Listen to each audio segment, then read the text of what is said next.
একদিন নবীজি শোনালেন এক দানবীরের গল্প। বনি ইসরাইলের এক লোক এক রাতে ভাবলো সে আল্লাহ রাস্তায় কিছু দান করবে। যেই ভাবা সেই কাজ, কিছু সম্পদ নিয়ে সে বের হয়ে গেল এবং রাতের অন্ধকারে না বুঝেই এক চোরকে সব দিয়ে দিল। সকাল হতেই এটা জানাজানি হয়ে গেল এবং লোকজন বলাবলি করতে লাগলো যে আজ রাতে এক চোরকে সাদাকা দেওয়া হয়েছে।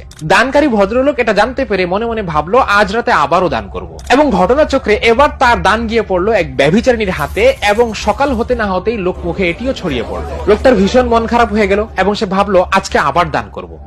আশ্চর্যজনক ভাবে এবার তার দান গিয়ে পড়লো এক ধনী ব্যক্তির হাতে। সকাল হতেই যখন এটি জানাজানি হয়ে গেল তখন সে পেরেশান হয়ে গেল। সে রাতে তাকে স্বপ্নে বলা হলো যদিও তুমি এই লোকদেরকে ইচ্ছা করে দান করোনি, কিন্তু হতে পারে তোমার দানের কল্যাণে চোর তার চুরি থেকে এবং ব্যভিচারিণী তার ব্যভিচার থেকে ফিরে আসবে এবং ধনী ব্যক্তিটি লজ্জিত হবে।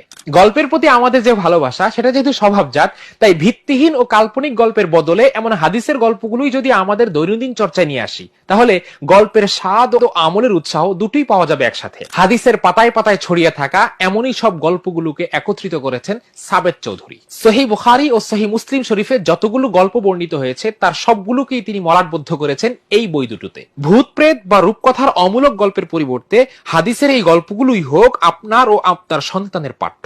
বই দুটো আপনারা অর্ডার করতে পারেন।